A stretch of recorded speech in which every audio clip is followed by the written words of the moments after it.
Thank you for tuning in to All Things Real Estate. Once again, here are your hosts, Brad Avergon and Gary Kelley. Welcome back to the second half of All Things Real Estate. I'm Gary Kelley with Castaneda Realty Group, and I'm joined by Brad Avergon of Fairway Independent Mortgage. We can be heard, by the way, on the internet, and you can follow us at movewithgary.com, or we actually have a podcast now. It's the, you go out and you look for All Things Real Estate podcast, and we're on some of the bigger platforms like Apple, and it's basically the same content. But, you know, if you're walking around and want to listen to us, have Brad and I can join you for your gym activities. You can do that now. There you go. So, Brad, we were talking about living in your basement. The reason that's funny is Brad does his part of the show from the basement, and it's a nice basement. It's been redone, but he's definitely down in the bomb shelter. I'm up above the water line, and it's a different set of challenges, lighting primarily. So, Brad, we were talking about paying for your landlord's mortgage, and that you don't want to do that. What about if you want to do an improvement to your house? Do a she shed. Got to be careful how I say that. A man cave. She shed, yeah. Do any of that stuff. Well, I think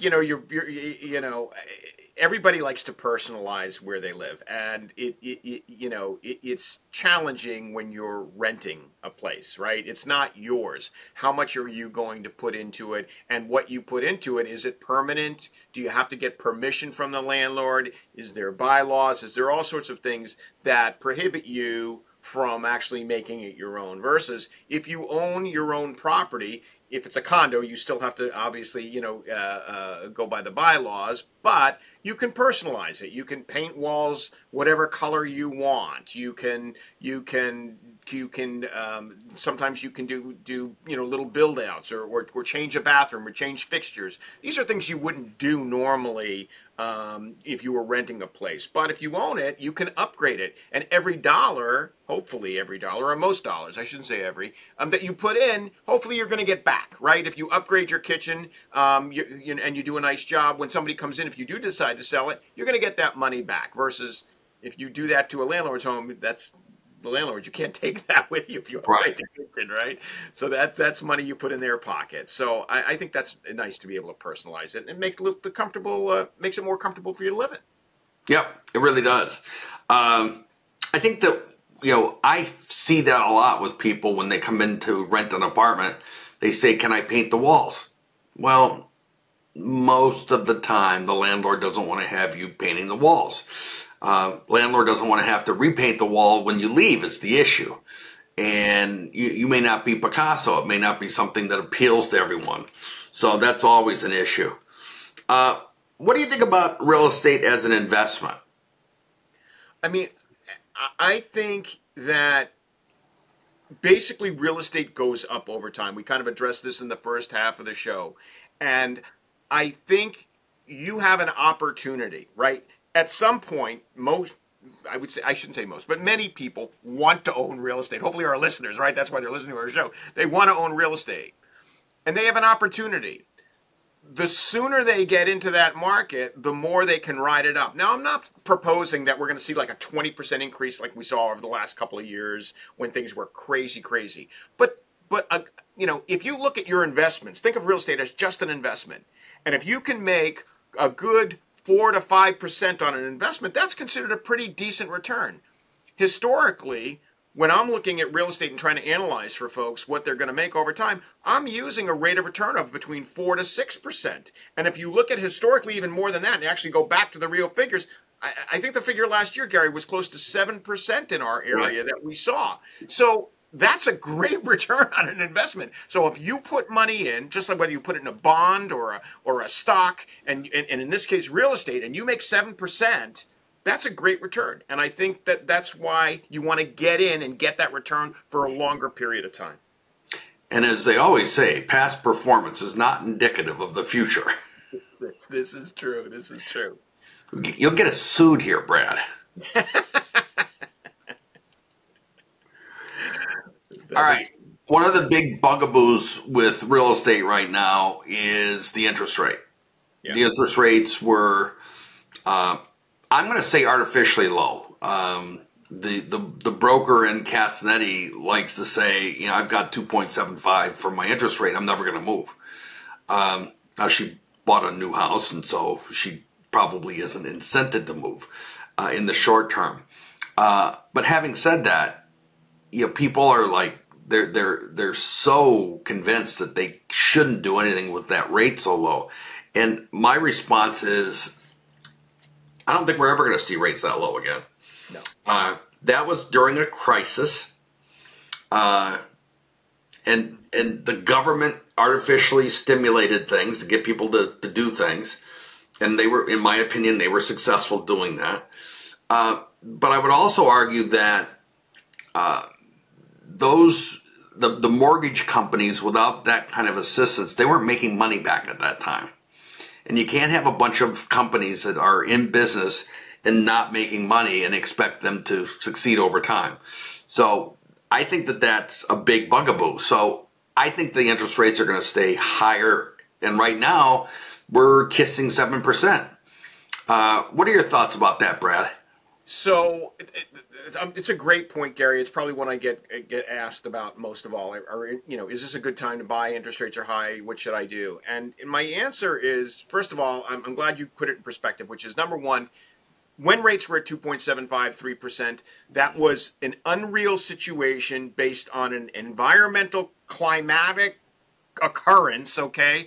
The Fed was worried, the government was worried about the entire economy shutting down. So they gave it a jolt. They put the paddles on the economy and they hit it.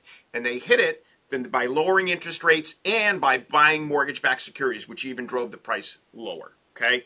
So that needed to keep the economy going, and it worked. Conversely, we've gotten with rates, you know, rates have gone up. They're higher. Do we expect that rates may fall? Yes, they may fall over the next couple of years once we get this inflationary trend under control, which is what we're watching right now, what the Fed is watching right now. But the thing is, once that happens, I think, honestly, you're going to start to see the floodgates open. And for those folks that were around during when rates were low and people were bidding on properties, they were sometimes coming in and bidding $100,000 or $200,000 over asking price. Over asking price, waiving important things like inspections, home inspections, waiving mortgage contingency, things that are dangerous to consumers. That is not a healthy economy, okay? Rates never should have been that low without that environmental stimulus going on. They should have been around 4.5% to 5.5%. That would have been a normal market.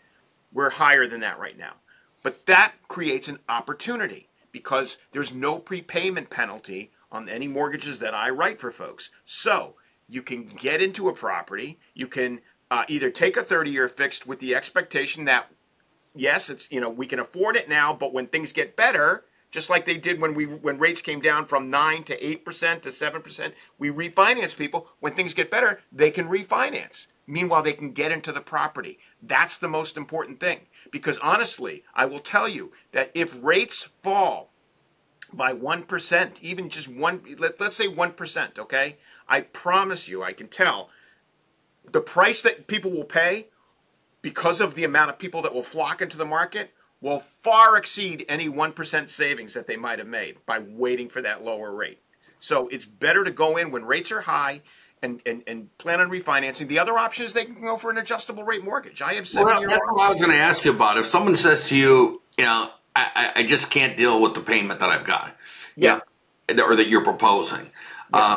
How do you deal with that? Because I do think that there are products that will help with, I'm going to say, adjusting the payment. And I'm not, yes, adjustable rate mortgage is one strategy, but there are a number of things that a guy like you can do, a number of levers you can pull to help with the payment.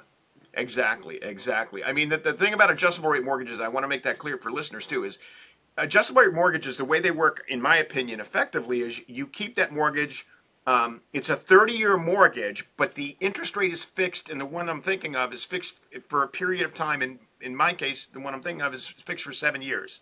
Well, 7 years is a long time in the terms of a mortgage. So for all intents and purposes, that's that's a fixed rate if you end up refinancing out of that within 7 years, which is a great opportunity for rates to dip down again. So if you believe that interest rates are going to fall back down in the next 1, 2, or 3 years, why not take an adjustable rate mortgage and even buy yourself a little more time, whether it's a 5-year or a 7-year adjustable, just in case the economy doesn't move as fast as you like. It still leaves you that opportunity. And even if it doesn't happen until year 8, it's not a crisis, because that mortgage, nobody comes knocking at your door year 7 and says, oh, you got to pay us the balance of the mortgage. It's a 30-year mortgage. It just adjusts after 7 years or 5 years. Yeah, when I first bought a house, I was at an 18% mortgage rate. That's just what it was back then, and we were stupid. We didn't know any better. And so that's what we paid. But every year, as it turned out, at the time, the adjustment was to our favor. Every year, our payment went down. But I can also tell you that part of the mortgage crisis was that people were adjusting and their payments were going up, and they were underwater and they were in trouble. So that's a dual-edged sword. But generally speaking, I think an adjustable rate mortgage has a spot. You've got to understand what the limits are on the adjustment, how much it goes up, how much it goes down, and how long. And I want to just touch on that very quickly. Adjustable rate mortgages have some protection in it. Usually at the end of the period where it's fixed, or let's case in the case of a 7-year ARM. In the case of a 7-year ARM, it's fixed for the first 7 years. After 7 years, it can make a large adjustment. It can make one large adjustment, usually up to 5% over its note rate where it started. However, and that's just some protection for the lenders, because in case the economy takes off and rates are at 10% and they're held at this low rate, they have to be able to figure out what to do. But after that first adjustment, it only can make adjustments, and again, each adjustable rate mortgage is different, but usually it's 1% every 6 months or 2% a year. If you think about the average increase in income, there's usually a 2 to 3% cost of living increase on average that individuals get. So that usually exceeds the increase in the mortgage. But so Brad, we're out of our time. Oh my gosh! We only went through 8 points. We'll save the next 2 for the next time around. All right. So Brad, how do they reach you quickly? Best way to reach me is via my cell phone, Gary, which is 978-375-5531, or they can email me at brad@bradavergon.com. And Gary, how do they reach you? Gary at movewithgary.com and 508-733-6005. Brad, thank you very much. Thank you, Gary. Once again, thank you for watching All Things Real Estate. If you have any questions, feel free to reach out to Brad or Gary.